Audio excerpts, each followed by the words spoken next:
तो दर्शक बंधु रेसिडेंस सर्टिफिकेट और कास्ट सर्टिफिकेट प्रायतः समस्तंकर आवश्यक पड़ी थाए। एथिपाई आपण मानकु प्रति 6 मासरे थरे हिताधिकारी को तहसील ऑफिस को दौड़िबा को पड़ी थाए, किंतु एबे एथिरु मिलिबा को जाउची आपण मानकु मुक्ति। उपभोक्ता मानकु आउ बारंबार तहसील ऑफिस की एणिकी आउ दौड़िबा को पड़िबो नाही।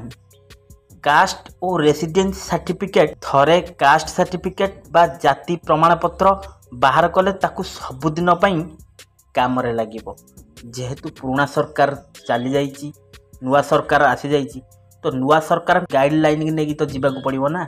तो गोटे बहुत बड़ खुशी खबर आसीची जहा कि अनुसूचित जाति और जनजातिर लोकों को यही कास्ट और रेसिडेंस सर्टिफिकेट वैलिडिटी केते दिन थरे करने को पड़ो। ता सहित एससीबीसी और ओबीसी वर्गों कास्ट और रेसिडेंस सर्टिफिकेट केते दिन थरे वैलिडिटी रही तार यार जहा कि नुआ नियम रे आहुरी परिवर्तन करा जायछि।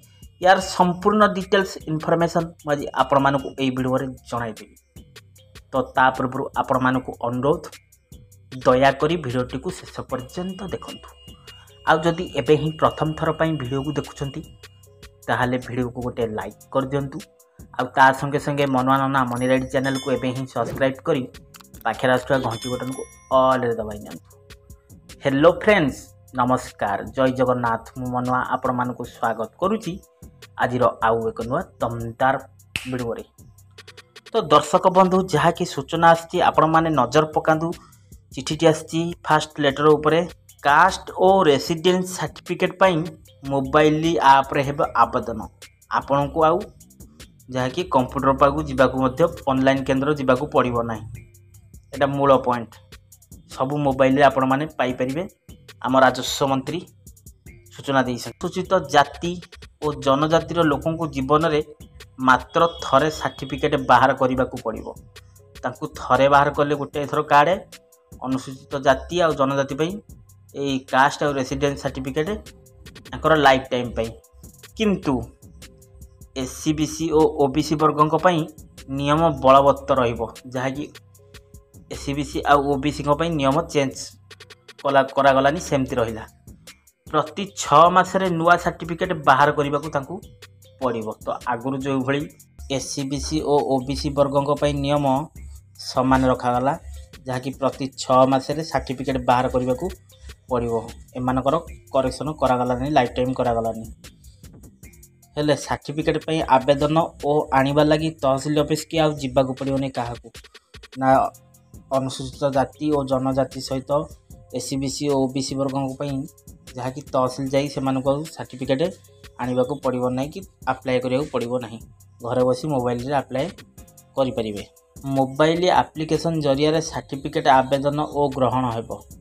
सेहीपरि रेसिडेंस सर्टिफिकेट बा आवासिका प्रमाणपत्र थरे बाहर कले जीवन सारा काम लगे। नुआ सरकार को नुआ गाइडलाइन आगुरी 6 मास चलूला, एबे नुआ सरकार नुआ गाइडलाइन जहाँकि थरे अप्लाई कले आपंकर जीवन सारा से सर्टिफिकेट ही काम दब। रेसिडेंस सर्टिफिकेट सीधा सड़क लिंक रहा आवश्यक स्थले थिबा ठिकाना और नवीकरण हो पारे। लोकों सुविधा पाई नुआ राजस्व आप्र मध्य व्यवस्था करा जाउछि, जेउथिरे विभागर 18टी सेवा घरे बसी आपण माने पाई परिबे।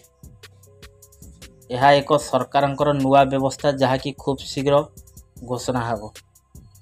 तेणु सरकार यही नियम लागू कले समस्ते उपकृत हेबे बोली जहाँ आशा करा जाउछि। तो दर्शक बंधु, कास्ट सर्टिफिकेट और रेसिडेंस सर्टिफिकेट जो 6 मासरे थरे वैलिडिटी खत्म हो जाउथला, तो ता उपरे राजस्व मंत्री किछि चेंज करिसंती। अनुसूचित जाति और जनजातिर लोकों को सर्टिफिकेटा लाइफ टाइम पे रहिबो। थरे बाहर कले तांकर लाइफ टाइम रहिबो। एससीबीसी और ओबीसी वर्गों पई नियम समान रहिबो, जहाँकि आगुरी प्रति 6 मासरे थरे सर्टिफिकेट बाहर करने को पड़ो। आउ यही सर्टिफिकेट आपण मानकु मोबाइल रे अप्लाई कले मध्य जहाँकि घरे बसी आपण माने सर्टिफिकेट पाई परिबा। आपन को तहसील की ब्लॉक दौड़िबा को पड़ो नाही। आज वीडियो रे एने आपण मानकर मतामत कौन, तो बाकी रहिला खाली केते दूर यही कार्यटा सक्सेसफुल होउछि। तो दर्शक एने मतामत आपण मो कमेंट बॉक्स रे मतामत दियंतु।